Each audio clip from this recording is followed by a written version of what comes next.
इस पे नजर रखिएगा। नीतू त्यागी जी का सवाल है टाटा टेक को लेकर। करीब करीब 1300 रुपए के दाम पर इन्होंने खरीदारी कर रखी है। नजरिया ये लंबी अवधि का रखती है, लेकिन ये शेयर अपने ऑल टाइम हाइस की ऑल टाइम लोज की तरफ जा रहा है। सो करना क्या चाहिए इन्हें? नहीं, इसको अवॉइड करें। हमने इसको पहले भी एक बार डिस्कस करा था सुमित जी। मेरे ख्याल से स्टॉक में अभी और गिरावट बनेगी। जो करंट लेवल्स पर ट्रेड कर रहा है उसका ऑल टाइम लो है। स्टॉक ने जो आईपीओ का एक लो, आईपीओ के बाद जो एक लो बनाया था 980 का, उसके बाद कंसोलिडेशन आया था, तब भी एक रिवाइव हुई थी होप या उम्मीद बोल सकते हैं आपकी, ये वापस से टीसीएस जैसा करेगा। पर दोनों का कंपनी का एक्सपोजर अलग है, दोनों की कंपनी की आइडेंटिटी अलग है। आप मानकर चलिए टाटा ग्रुप की कंपनी है, पर ये ऐसे स्टॉक है जो आपको टाटा ग्रुप का तो मैं शॉर्ट टर्म, मिड टर्म या लॉन्ग टर्म के लिए फिलहाल तो मैं अवॉइड ही करने की सलाह दूंगा। दूसरा, आप अगर आईटी स्पेस में करना चाहते हैं टेक कंपनी, तो आपके ऊपर मैंने टीसीएस का एक अच्छा सुझाव दिया है, वो ज्यादा बेटर है, इसको अवॉइड।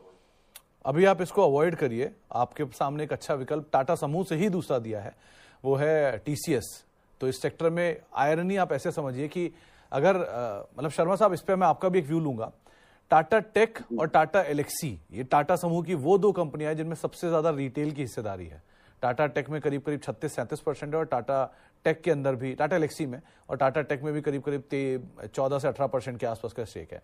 ऑन द क्वांट्ररी टीसीएस में सिर्फ 4% है। वो सबसे कम हिस्सेदारी रखता है रिटेल टाटा समूह में किसी कंपनी, वो है टीसीएस। सेकंड नंबर पर टाटा कम्युनिकेशन।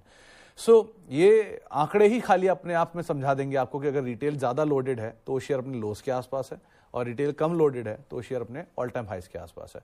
आप इस पे कुछ कहना चाहोगे? जी, बिल्कुल। देखिए, एक हाई वॉल्यूम मेथड होता है, हम जहाँ पर आइडेंटिफाई करते हैं लोज या पैनिक टॉप्स। यूजुअली जहाँ पर एकदम हाई वॉल्यूम आ जाता है, हाई पार्टिसिपेशन आ जाता है, अगर वो स्टॉक इतना पब्लिकली ओपन, तो मेरे ख्याल से थोड़ा सा अंडर परफॉर्म करेगा। अगर आप, जैसा आपने बताया, टीसीएस ऑब्वियसली अच्छा है, 4% की है, लेकिन जिन स्टॉक्स में ज्यादा हो जाता है, अगर इतना लोडेड रहता है रिटेल, मेरे ख्याल से थोड़ा सा मुश्किल हो जाता है वो स्टॉक के लिए भी थोड़ा सा कि परफॉर्म करे। तो हाँ, यहाँ पर मैं एक सलाह ये दूंगा कि स्टॉक जितना अनहर्ड उतना ज्यादा अच्छा रहता है हमको। और थोड़ा मेरे ख्याल से निफ्टी 500 के बाहर निकलना पड़ेगा। यूजुअली निवेशक जो रहता है निफ्टी 500 तक लिमिटेड रहता है। निफ्टी 500 के बाद जो 250 और स्मॉल कैप स्टॉक्स है वहां, उन 250 के बाद और माइक्रो स्मॉल कैप्स, आप बोल सकते हैं कि ये वैसी कंपनीज है जो शायद कंटिन्यूसली अच्छा परफॉर्म कर रही है। तो आपको थोड़ा सा, आपका जो रिसर्च या स्टॉक का होराइजन है, वो थोड़ा सा, मेन लाइमलाइट है निफ्टी 500 या निफ्टी 200, एटलीस्ट उसके तो बाहर आना चाहिए, और ऐसे स्टॉक्स देखना चाहिए जिसपे लाइमलाइट नहीं हो। और वो रिटेल का आंकड़ा जो है वो उसको प्रूव भी करता है, जो आपने बताया। तो